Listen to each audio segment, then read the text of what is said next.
Masuk ke kota Kudus saat malam hari, kamu akan disambut gerbang berbentuk daun tembakau yang dihiasi oleh kerlap-kerlip lampu yang beraneka warna. Riwayat kretek bermula dari Haji Jamhari pada akhir abad ke-19 yang menjadikan cengkeh sebagai campuran tembakau guna menghilangkan sesak napas. Karena terbukti bisa menyembuhkan, racikan itu pun banyak digandrungi orang-orang pada masa itu.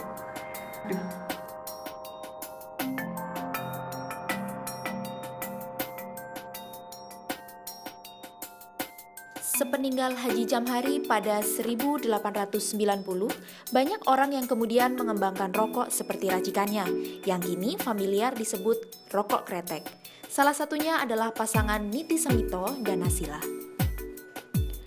Pada tahun 1906, Niti Semito membangun pabrik rokok kretek pertama di Kudus dengan merek Cap Bal 3.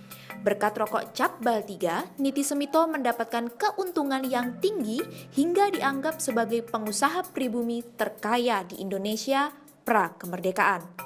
Tapi sayang, kebesaran Niti Semito harus runtuh seketika dan tak berjejak, salah satunya karena adanya konflik keluarga.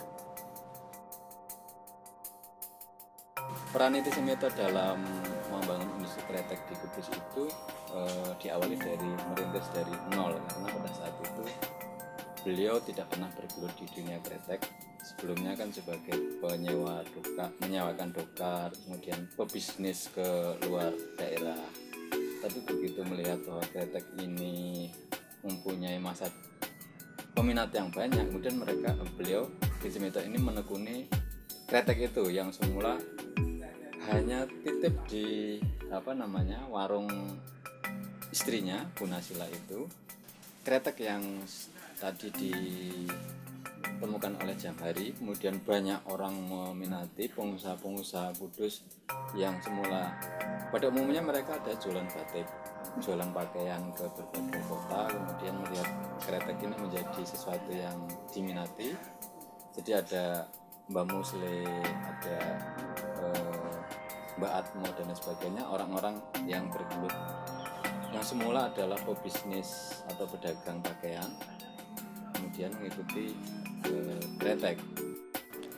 Kelarisan rokok merek Cap Bal 3 milik Niti Semito yang didaftarkan ke pemerintah Hindia Belanda pada tahun 1908 membuatnya semakin kewalahan. Rumah pasangan Niti Semito dan Nasilah pun tak cukup lagi menampung kegiatan produksi rokok dalam jumlah besar. Niti Semito bukan satu-satunya pengusaha yang bergerak di kretek, tetapi dia mempunyai sebuah cara sendiri untuk membesarkan perusahaannya, yaitu dengan cara promosi yang tidak konvensional ya. Dan kemudian dia juga mengupayakan transportasi sendiri, sehingga ketika dia menjangkau keluar kota dia tidak punya kendala dalam hal itu. Kembali ke masalah promosi, dia menggunakan cara-cara kebudayaan, membuat film ya, melalui film, kemudian melalui drama, melalui olahraga. Itu kan budaya-budaya di masyarakat yang ketika mereka sedang menikmati itu, promosi Niti Semito masuk. Dan di alat transportasi yang banyak itu juga ada logonya Bal 3, sebuah perusahaan yang membesarkan perusahaan Niti Semito. Jadi ini yang membedakan atau yang membuat pengaruh rokoknya Bal 3 milik Niti Semito itu menjadi lebih terkenal dibandingkan yang lain. Berbagai jenis benda seperti gelas, piring, cangkir, arloji, dan jam dinding yang dijadikan Niti Semito sebagai hadiah saat itu masih banyak tersimpan di Museum Kretek Kudus. Seluruh hadiah tersebut diberi logo Cap Bal 3. Hebatnya, seluruh barang-barang tersebut bukan diproduksi di Hindia Belanda, melainkan di Jepang. Uniknya lagi, tak hanya souvenir saja yang diproduksi Niti Semito di Jepang, pun pembungkus rokoknya.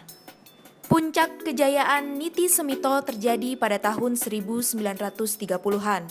Pada tahun tersebut, produksi rokoknya bisa mencapai 10 juta batang rokok per hari. Tapi sayang, kejayaan Niti Semito harus runtuh karena kesalahan penunjukan penerus dan pengaruh masuknya Jepang pada tahun 1942.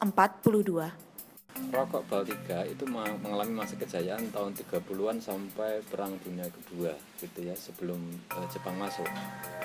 Jepang masuk itu titik bisa dikatakan awal-awal bagaimana kebangkrutan di Niti Smito karena tindakan represif dari Jepang yang semua kekayaan aset-aset pribumi milik bumi itu dikuasai oleh Jepang, termasuk perusahaan milik rokok Niti Smito. Jadi sejarah dari yang Smito itu dulunya yang pertama-tama rumah besar yang pernah dikunjungi oleh Sri Sunan Pakubuwono ke-10. Itu yang di Yang Pak Kembar belakang ini. belakang ini. Kemudian setelah itu yang membangun dua rumah kembar sekaligus dua, yang timur jembatan, barat jembatan. Jadi sekaligus dua. Kemudian juga yang bangun pabrik rokok Kitas Pejaten sampai seluas 6 hektar, bisa menampung belasan ribu karyawan. Itu mulai dari bukan cuma DPRD saja, tapi DPRD, jalan ke sana, jalan ke DPRD,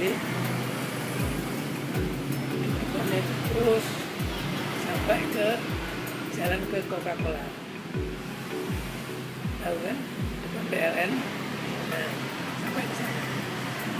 Jadi termasuk JHK, termasuk toko-toko yang ada di situ, bank-bank yang ada di situ, semua punya PLN.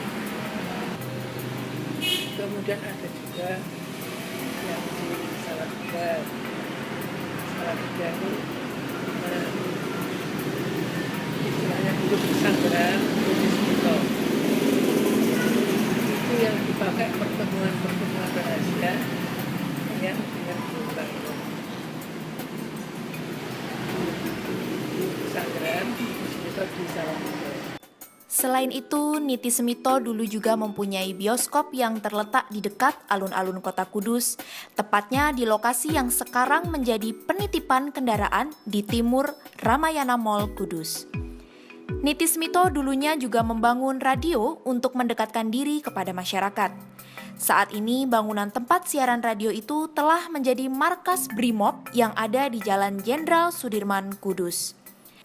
Setelah rumah kembar yang ada di sebelah timur sudah lepas dari tangan keluarga, beberapa waktu lalu rumah kembar sebelah barat juga akan dijual.